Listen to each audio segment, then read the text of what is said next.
Before him, there was only the chorus. After him, there was the stage. He was the man who taught humanity how to watch its own soul bleed. This is Aeschylus. He was a soldier first and a poet second. He fought in the wars that saved Greece, and those fires would burn through every line he ever wrote. In the early days, theater was a single actor and a group. Aeschylus changed everything with a simple, revolutionary stroke. He added a second actor. By allowing two characters to speak to each other, he created conflict. For the first time in history, drama was born. The audience wasn't just hearing a story, they were witnessing a confrontation. He was the first great director. He introduced spectacular costumes, towering buskin boots, and stage effects that made the gods appear to descend from the heavens. His plays were visceral. Legend says that when the Furies first appeared on his stage, the audience screamed in terror, and people fled the theater in a panic. He wrote in trilogies, epic, three-part stories that spanned generations.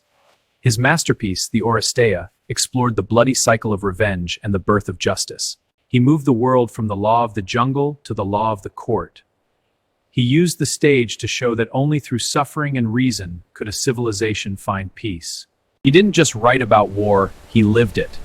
He fought at Salamis, and his play The Persians is the only surviving Greek tragedy based on actual history, written by a man who was there. In that play, he did something extraordinary. He showed the grief of his enemies. He taught the Athenians that even in victory, the suffering of the defeated is a human tragedy. He won the top prize 13 times.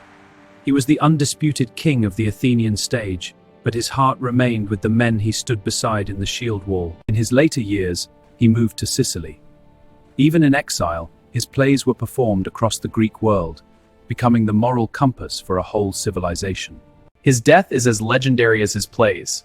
The story goes that an eagle, mistaking his bald head for a stone, dropped a tortoise on him to crack its shell, killing the poet instantly. When he died, he didn't want his plays mentioned on his epitaph.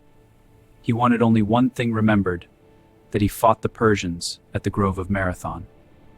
Every time a curtain rises, every time two characters argue on screen, the ghost of Aeschylus is in the room. He gave us the language of human struggle. He proved that poetry isn't just words, it's a shield against the darkness. He turned the pain of life into the beauty of art. Aeschylus, the father of tragedy. Subscribe to meet the man who perfected the tragic flaw, Sophocles.